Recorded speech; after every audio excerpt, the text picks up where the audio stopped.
Hi, first grade. My name is Mrs. Shafford. I teach at Bennington Elementary, and we miss you guys so much. I'm going to read you a story, Peter Rabbit, and after that, I'm going to teach you a little song that goes with it. Peter Rabbit by Beatrix Potter. "Now, my dears," said old Mrs. Rabbit one morning, "you may go into the fields or down the lane, but don't go into Mr. McGregor's garden. Your father had an accident there. He was put in a pie by Mrs. McGregor. Now run along and don't get into mischief. I'm going out." Then old Mrs. Rabbit took a basket and her umbrella and went through the wood to the baker's. She bought a loaf of brown bread and 5 currant buns. Flopsy, Mopsy, and Cottontail, who were good little bunnies, went down the lane to gather blackberries. But Peter, who was very naughty, ran straight away to Mr. McGregor's garden and squeezed under the gate. First he ate some lettuces and some French beans, and then he ate some radishes.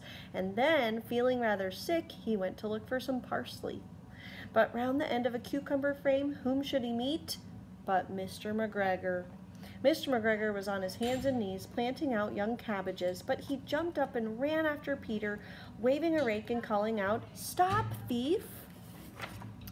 Peter was most dreadfully frightened. He rushed all over the garden, for he had forgotten the way back to the gate. He lost one of his shoes among the cabbages and the other shoe amongst the potatoes.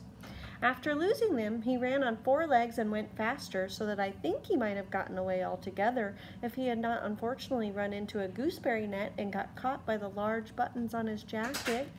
It was a blue jacket with brass buttons, quite new. Peter gave himself up for lost and shed big tears, but his sobs were overheard by some friendly sparrows, who flew to him in great excitement and implored him to exert himself. Mr. McGregor came up with a sieve, which he intended to pop upon the top of Peter, but Peter wiggled out just in time, leaving his jacket behind him. And he rushed into the tool shed and jumped into a can. It would have been a beautiful thing to hide in if it had not had so much water in it. Mr. McGregor was quite sure that Peter was somewhere in the tool shed, perhaps hidden underneath a flower pot. He began to turn them over carefully, looking under each. Presently, Peter sneezed. Kerchoo! Mr. McGregor was after him in no time, and he tried to put his foot upon Peter, who jumped out of a window, upsetting 3 plants. The window was too small for Mr. McGregor, and he was tired of running after Peter. He went back to his work. Peter sat down to rest. He was out of breath and trembling with fright, and he had not the least idea which way to go. Also, he was very damp with sitting in that can. After a time, he began to wander about, going lippity-lippity, not very fast, and looking all around. He found a door in the wall, but it was locked, and there was no room for a fat little rabbit to squeeze underneath. An old mouse was running in and out over the stone doorstep, carrying peas and beans to her family in the wood. Peter asked her the way to the gate, but she had such a large pea in her mouth that she could not answer. She only shook her head at him. Peter began to cry. Then he tried to find his way straight across the garden, but he became more and more puzzled.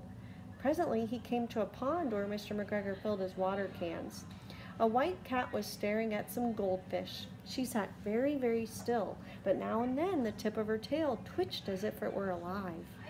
Peter thought it best to go away without speaking to her. He had heard about cats from his cousin, little Benjamin Bunny. He went back towards the tool shed, but suddenly, quite close to him, he heard the noise of a hoe. Scritch, scratch, scritch, scratch. Peter scuttered underneath the bushes, but presently, as nothing happened, he came out and climbed upon a wheelbarrow and peeped over. The first thing he saw was Mr. McGregor hoeing onions. His back was turned toward Peter, and beyond him was the gate.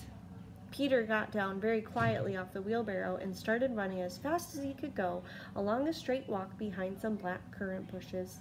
Mr. McGregor caught sight of him at the corner, but Peter did not care.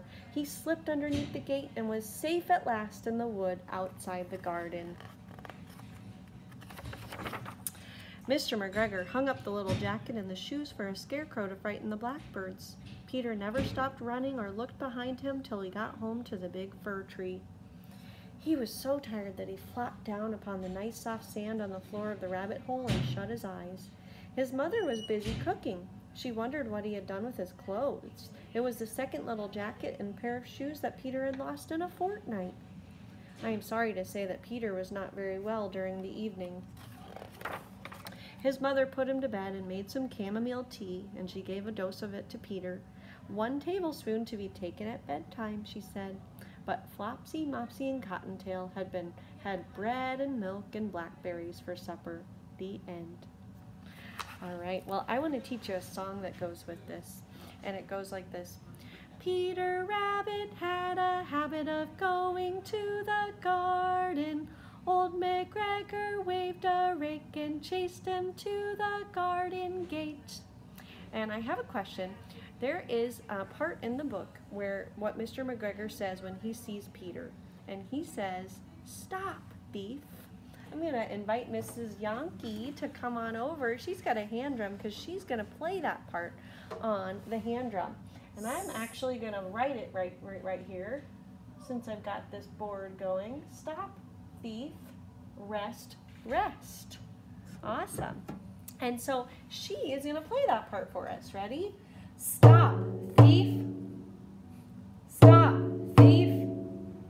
If you had a rake like Mr. McGregor, maybe you'd wave it in the air. But we have a hand drum. Stop, thief. Stop, thief. Awesome. So what I'm going to do is I'm going to go back to singing that song, and she's going to play this while I do that, and then we'll see if we can do it both at the same time. So I want you to try to do the stop thief part with Mrs. Yonke. Let's start first. Maybe get a little head start. Right. Stop, thief. Stop, thief. Stop, thief. Stop, Peter thief. Rabbit had a habit of Stop, going thief. to the garden. Stop, Old McGregor waved a rake and Stop, chased him to thief. the garden gate. Hey, it worked Yeah, out. let's do it again. Maybe this time you can sing with Mrs. Schaffer. I'll do it, and then you try the song. Stop, thief. Stop, thief. Stop, Peter thief. Rabbit had a habit of Stop, going thief. to the garden. Stop, Old McGregor waved a rake and Stop, chased him thief. to the garden gate. Awesome. Now this time you choose. You pick whether you want to follow Mrs. Yonke or follow me. All right. I bet you all the Pine Creek kids are going to be following Miss Yonke. All right. Ready? Stop, thief. Stop, thief. Here we go. Stop, Peter Rabbit had a habit of Stop, going thief. to the garden. Stop, Old McGregor waved a rake and Stop, chased him thief. to the garden gate. I have one little more part that I have when I read this book to my students. It sounds like this. Scurry, scuttle, you're in trouble. Better hurry on the double. So maybe when we get to see you again at school, maybe we can play a game where we'll scurry and scuttle. But right now we miss you, and we hope that you enjoy springtime and see lots of bunnies out and about. And we'll see you again sometime soon. Bye, first grade.